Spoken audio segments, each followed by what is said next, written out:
Hello friends welcome to air के channel. Friends आपण मानक आज मु गोटे आइटम देखौची तो आपण गैस करंतु एटा कोन हेइथिबो। जहाँ भी हेइथिबो आपण गोटे फ्राए बोली भाबिथे बट मु आपण मानक देखै दोची और रिफिल भी कर दोची एटा कोन। एटा होची देखंतु कदली फूल। मु कदली फूल को नेकी आज आपण गोटे बहुत बड़ा आइटम देखिबी। एटा मु जा बाहर करचंदी अवश्य कहबा गले मु भी जानि नथिली कदली फूल खाती आउ खाई बट तार प्रोसेस केमती काढ़ती मुझे जानी नी। आपण मैंने देखो मो जा देखा से बाहर कर मझीर गोटे माने सरू होगी अच्छी ताकू बाहर करदे कथा। जदि आप बाहर करेंगे से कता कता टाइप लगे से बाहर करके जब आइटम बनबे बहुत बढ़िया लगे। तो यहाँ प्रोसेस एक्चुअली जाना कथा केमती कौन आप बाहर करेंगे। देखो मो जा देखले मुझे आपको काढ़ी देखा केमती कौन करुँचे।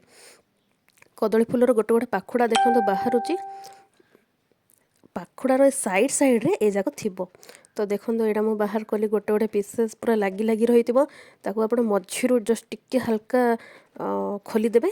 देखो मुझे खोलिक आपण मान देखा खोलिक मझीरे जो अंशटा गोटे सरू अंशटा थी देखिए यहीटा को टोटाली बाहर करदे। यहाँ जब आप न बाहर करेंगे आप जो भी आइटम करके चोबेकी खाइला बेलू कता कता लगे जोटा कि टेस्ट एत लगे और कषा भी टिके लगिपारे। से देखो मुझे सब जाक ये बाहर करदे। आपण में निजे करंतु देखिए बहुत टेस्ट लगे। देखो प्राय एति सब बाहरी सारा आम ये पूरा माने बड़ बड़ दुईटा कदली फूल आसाला ताको आम बाहर कलु। माँ भी पलि आसिले आम सहित काढ़ापी माँ भी आमर बाहर कर। देखो केते सारा अच्छे आम बहुत सारा बाहर भी कर सारूँ आ तले भी केते सारा पड़ी। बर्तमान देखो यहाँ सब आम बाहर कर सारापर मुझे फुटे दूसरी जस्ट टी लुण दे हल्का सीझे देके बाहर कर दूसरी। जदि आप सेमतिया करती तो कषा लगे जेहेतु कदलीटा आमर कषा सेमती जदि डायरेक्ट करदे आप कषा लगे।